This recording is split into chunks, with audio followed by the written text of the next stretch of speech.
I'm not in anything that I want to get out of. I'm not in anything I want to get out of. What? I said I'm not in anything that I have a desire to get out of. That and many others are just delightful quotes from this little book, A Streetcar Named Desire by Tennessee Williams. This is the script for a play that ran in 1947, and today I'm sharing with you my thoughts on reading this play. So stick around for that video. Hey there, BookTube. Welcome back to my channel. Today I'm giving you a short review of a book that I read this weekend, A Streetcar Named Desire. It is by Tennessee Williams, and it started off as a play, an actual play that opened in New York, the Barrymore Theater, I think, in 1947. There are three major characters: Stella, Stanley, and Blanche. Stella is a Southern woman who has left home and she's from New Orleans, and her family seemed to have been pretty rich, pretty well off. They had a plantation called Belle Reve, and she left home, and now she is married to a man who used to be in the military. His name is Stanley Kowalski, and he used to be in the military. Now he's kind of a blue-collar worker. He's an engineer. He works in the engineering corps. He's not an engineer because engineers are not blue-collar workers. Anyway, that's beside the point. So Stanley is a Polish blue-collar worker guy. You could tell he has blue-collar attitudes. What he does, he goes to work, he comes home, he drinks, he plays cards with his friends, they act out, they become violent, he bowls. Blue-collar living, I suppose. So Stella, to have married this Polish blue-collar guy and be living in this two-room apartment, not two bedrooms, two-room apartment, means that she's taken a step down from her start as this Southern belle, right? But she's living now with her husband, and they live on the first floor of this house. They have friends who live upstairs, Eunice and Steve, I think, and they're minor characters. But you know, in plays like this, minor characters help the main characters to expose who they really are. So in any case, Stella is, you could tell that Stella is a little insecure in her relationship with her husband. She follows him around, and she does all these things that Southern belle woman shouldn't have to do. In any case, she's established as a husband. She's pregnant. She's expecting her first child, and her sister Blanche comes unexpectedly to see her. Blanche used to be a school teacher, and she says that she's left for the summer, and she's kind of on vacation, and she just wants to spend time with her sister. But as the play progresses, you realize that her situation is not as carefree and nonchalant as she would try to make it. She's a drunkard. She's been fired from her job, and you know, she tells them at first that she's lost the plantation, she's lost the house and the estate. So what's so interesting about Blanche is that she's someone who is very caught up with appearances. When we meet Blanche, she gets to go into the house on her own, unaccompanied, because Stella and Stanley are out. And you see her stealing liquor and drinking, and then later pretending that she hasn't drunk and that she's not someone who can stand more than a little bit of alcohol, you know, this delicate lady. She says that she doesn't have any money, but she has all these jewels that she keeps telling Stanley are just rhinestones, or just inexpensive pieces of glass. But she uses them to get people to think that she is rich. She brings all her fine suits and all her clothes because she wants to impress people and let people think that she is something.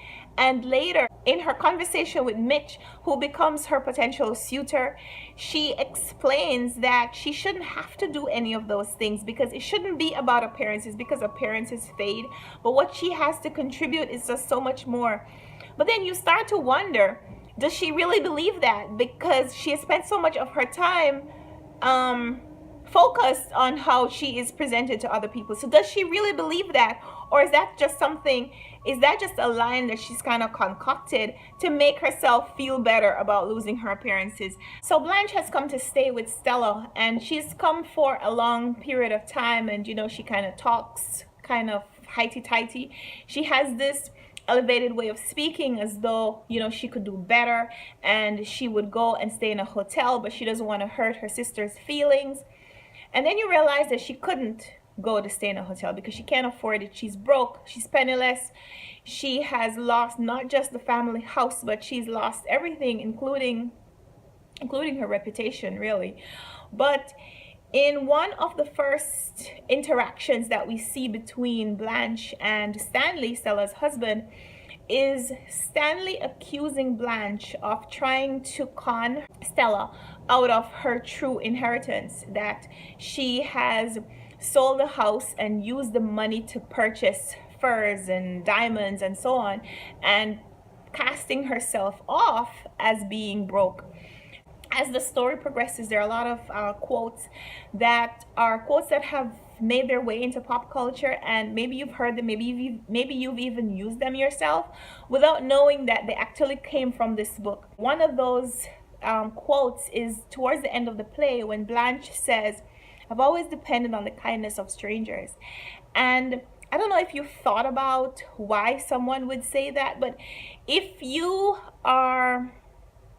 depending on strangers to be kind to you, it is usually because you've been disappointed in the way your family and friends have treated you. So when this woman who is staying with her sister says, "I've always depended on the kindness of strangers," it makes you think, why does she have to depend on the kindness of strangers? And what has been disappointing about her family and friend relationships? The title of the play, A Streetcar Named Desire.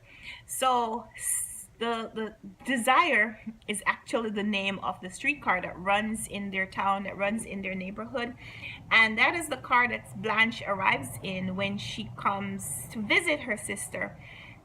And the fact that this is the name and that she comes on it makes you wonder, what is the pun that Williams had in mind when he did this? You see the desire that each one of these characters has, a desire for continuation of life as they know it, or a desire for something else that they can't. It's like they have this desire, but they're not able to attain it. And what are the things that they will do in order to fulfill that desire? If you haven't read it, I really recommend it. It's a short read.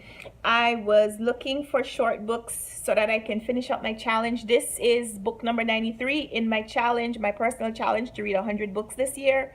So I have 2 weeks left in the year, and I'm looking forward to finishing my challenge. So this is, like I said, this was book number 93. It was only about 180 pages thereabouts, which, I mean, the pages are short, easy to read because there's a play script. And I really, really enjoyed this book. I want to read it again because I feel like now that I know how it ends, when I read it, I'm going to be more cognizant of the things that each person says and how they are shaping who this character actually turns out to be and their contribution to the story. The first time this play ran in 1947, Stanley Kowalski was played by Marlon Brando. That should tell you how long ago this was. Like I said, it was 1947. And this play has become one of the tiles in this mosaic of our history. I rated this 5 stars. I think that's a wonderful story, and I can't wait to talk to you about it if you've read it already. So hit me up down below. Let me know if you've read it, what you thought about it. And if you haven't already, please subscribe to my channel. There are going to be more reviews coming up shortly. I have 7 books left to read before December 31st. So these reviews are going to be coming at you fast. They'll probably be short, but they'll be coming at you fast. So let me know what you're reading, and let's talk later. Have a great day. Bye.